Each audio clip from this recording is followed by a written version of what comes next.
and CNN law enforcement analyst and former ATF executive Matthew Horace. Gentlemen, thank you very much for being here. Joe, we just heard that there's no direct link, authorities believe, between these 4 shootings, but they all happened within a 24-hour period. The MO seems awfully similar. Do you think that there's some sort of loose coordination? Well, I think it's more copycats than anything else. I mean, we've seen this now happen a couple other times within the past few weeks from a variety of different suspects and perpetrators.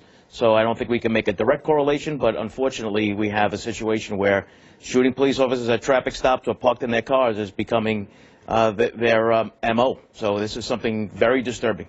Matthew, we have a little bit of developing information right now, and that is that we can put out the car that police are looking for in San Antonio, as well as a picture, they believe, of the suspect. Here is the car that they say they're looking for. There's a manhunt underway, and this is who they are looking for, at least in terms of a person of interest.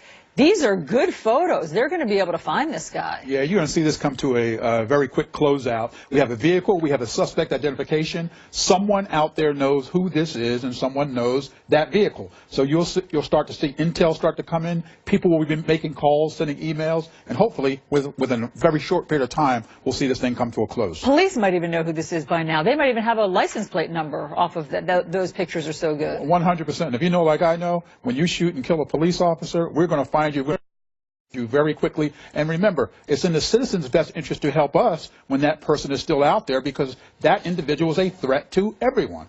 Matthew, do you think that these are copycats? I mean, what Joe was saying? I think to an extent, you know, all these issues come into play, like mental health and what people see and what they respond to. I don't know if they're specific copycats, but at the end of the day, these ambush attacks are taking a toll on law enforcement. Dallas, Baton Rouge, and this weekend, if you look at the numbers between this year and last year, and you take away the ambush attacks, we're behind the curve and not ahead of it. So we're in a tough time. So what's going on, Joe? What's happening out there? I mean, how do you explain the root of why there are more ambush attacks right now on police officers?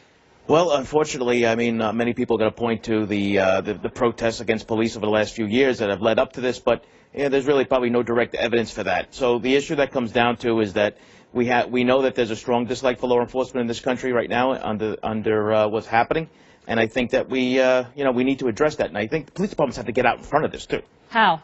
Well, they need to communicate better. We need to, we have social media. They have, reaching out to the community. They have ways of being able to do things that they never had 20 years ago, and they need to engage more. Well, I think to a certain extent that'll help, but there's no cure for crazy. And some of the people that are committing these heinous acts are just plain crazy.